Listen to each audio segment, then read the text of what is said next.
Hello guys, welcome back to our channel. Opening the Dasher app and suddenly running into error code, one can be frustrating, especially when you are trying to start deliveries or manage orders without delays.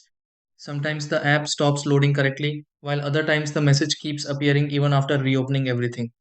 A problem like this can happen for different reasons, such as connection issues, app data problems, login interruptions, or temporary service glitches. Before spending too much time guessing what went wrong, there are a few simple things you can check that often help the Dasher app start working normally again. Let's go through several quick steps that may help solve Dasher app error code 1. Try these. Step 1.